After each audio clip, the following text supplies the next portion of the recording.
Wonke lo mhlaba wawuthenga ze wawubhalisa ngokusemthethweni egameni lakhe ubawo Otto Dlakavu ngo-1977. OkaDlakavu uvumele inkampani yabucala isebenzise imbinana yalo mhlaba wakhe kule fama ufuyile yaye uyisebenzisela nokwakha ifenitshala yodidi ze ayithengisele izikolo neecawe. Ukrutha-kruthwano luza emva kokungavumi ukutyikitya amaxwebhu anjongo zikukuthatha umhlaba wakhe ngondlela mnyama liqela elithi lezophuhliso, watsho isithi ufuna ukuqala awufake phantsi kwe-trust account yakhe nosapho lwakhe lo mhlaba phambi kokuzibandakanya naso nasiphi isivumelwano soshishino.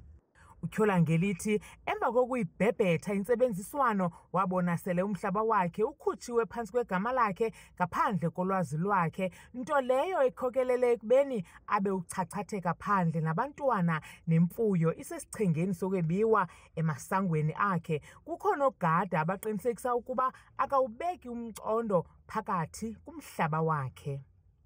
Apha elizweni lam ndinendawo endayithengayo. Ndilaliswa phandle, ndigadiswe unogada, khutshwe impahla yam yalaliswa phandle. Silala ezimotweni nasezikharavaneni, nezimvula zinethela kuthi. Kunzima nokupheka, kunzima nokuthini. Silala kwikharavan eyayonakele kwakudala ingasebenzi. Iyanetha, iyavuza nje yonke indawo. Indawo esilala kuyo yile ndawo inele ibhedi kuphela. Ndilala kunye nabazukulwana bam ababini. Amagqwetha amele inkampani ekhuphe ubawo uDlakavu aphendule ngelithi asaxakekile okwangoku, akanalo ithuba lokuphendula.